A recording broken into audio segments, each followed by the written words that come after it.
દ્વારકાના ખંભાળિયામાં દબાણ હટાવ ઝુંબેશ હાથ ધરાઈ છે ત્યારે જાહેર માર્ગો પર ખડકાયેલા ગેરકાયદેસર બાંધકામ દૂર કરવામાં આવ્યા। ઓટલા, સ્ટોલ, કેબિન સહિતના ગેરકાયદે બાંધકામ હટાવાયા છે। દબાણ દૂર કરીને જાહેર માર્ગો ખુલ્લા કરવામાં આવ્યા છે। તો લોકો દબાણ કરી દેતા હોય છે, વર્ષો સુધી આ દબાણ એવા જ હોય છે, પરંતુ તંત્રને મોડી જાણ થાય છે। આ વિશે વધુ માહિતી મેળવી અમારા સંવાદદાતા ખુશાલ પાસેથી। ખુશાલ, જે દબાણો દૂર કરવાની કાર્યવાહી થઈ રહી છે તે ઘણી જ સારી બાબત કહેવાય, પરંતુ દબાણો વર્ષો સુધી હોય છે અને તંત્રને મોડી જાણ થાય છે। જણાવી દઉં તો દેવભૂમિ દ્વારકા જિલ્લાના મુખ્ય મથક ખંભાળિયામાં જ્યારથી જિલ્લો જાહેર થયો તે વખતથી દબાણોની વારંવાર અરજીઓ પણ થયેલ છે, છતાં પણ તંત્ર ઊંઘમાં હતું।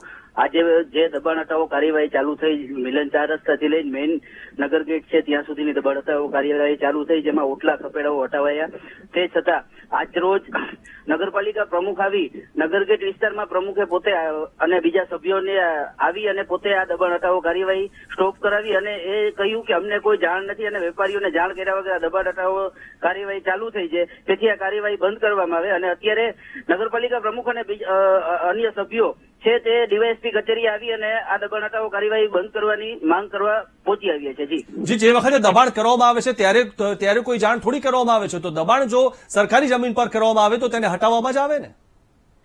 જે તંત્ર દ્વારા દબાણ હટાવવાનું કામગીરી ચાલુ પણ થઈ હતી, પણ જે લોકોએ દબાણ કર્યું છે તે લોકો એકઠા થઈ અને નગરપાલિકા પ્રમુખને રજૂઆત કરવા ગયા। નગરપાલિકા પ્રમુખ દ્વારા આ કામગીરી સ્ટોપ કરાવી અને એ કહેવામાં આવ્યું કે આ બાબતે અમને કોઈ જાણ નથી અને વેપારીઓને કોઈ જાણ નથી, પણ સૂત્રોની માહિતી મુજબ એવું જાણવા મળે છે કે જે લોકો દબાણકાર છે તે લોકોને 2 થી 3 મહિના અગાઉ નોટિસ આપવામાં આવી હતી। તે નોટિસ આપવા છતાં પણ જે દબાણ હટાવાયા નતા તેને કારણે આ દબાણ હટાવ કામગીરી ચાલુ કરવામાં આવી હતી, પણ નગરપાલિકા પ્રમુખ અને અન્ય સભ્યો આવી અને આ દબાણ હટાવ કામગીરી બંધ કરી અને પોલીસને કામગીરી સ્ટોપ કરવા માટે પોલીસને પણ કહેવામાં આવ્યું હતું। જી, આભાર ખુશાલ માહિતી આપવા બદલ।